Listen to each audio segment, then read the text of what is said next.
Well, I think you see a part of a larger international trend, and that is both with ISIS and Iran. We're sending a message. ISIS takes comfort in the fact that they see us ceding territory in the Middle East to Iran. So it's a combination of things. You got to terminate the bad deal with Iran immediately, reinstate the sanctions that were authorized by Congress, work with Congress to put in place even more crippling sanctions, and then convince our allies to do the same. And so what does that have to do with this? Well, I believe that ISIS and other forms of radical Islamic terrorism literally take comfort.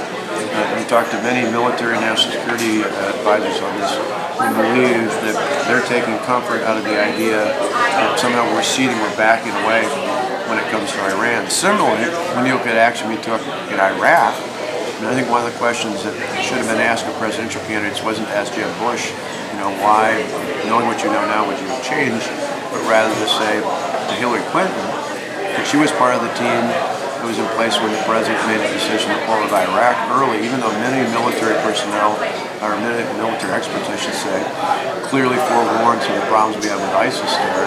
To me, as a president, I would lift the restrictions, the political restrictions we have on our troops already there. We have over 3,000 troops. I'd allow them to use the things that they're trained to do to help our Kurd and Sunni allies, and then that would allow them to in turn reclaim the territory taken by ISIS. If you take the fight to ISIS and you allow a victory, not just reclaim land, victory that doesn't allow safe haven in Syria, and you pull back on the Iran deal, I think those are things that send a powerful message here and around the world that the United States is not leading from behind them. Well, again, at the state level, each state's going to have to interpret that themselves, so the president isn't going to have a direct role in that.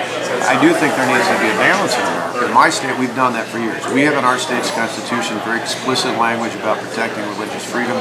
We support and uphold that.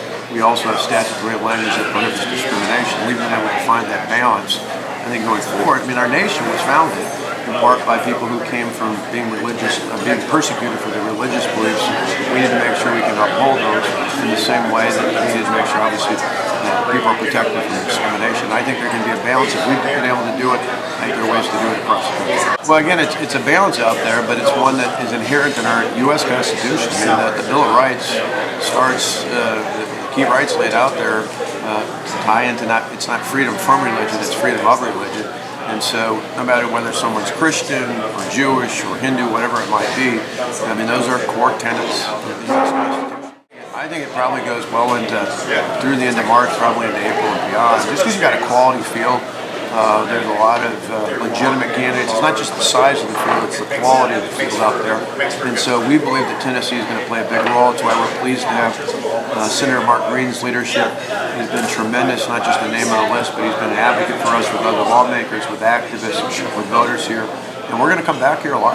I think most people realize Donald Trump speaks for Donald Trump, and that people can look at all the rest of us. And overall, I think the size of the field's a good thing. I have, up until Saturday, had not commented on him because my belief is he can speak for himself just like any other candidate can speak for themselves. I'm going to speak for what I believe in and talk about what I'm for and what the other candidates talk about, who they're against or what they're against.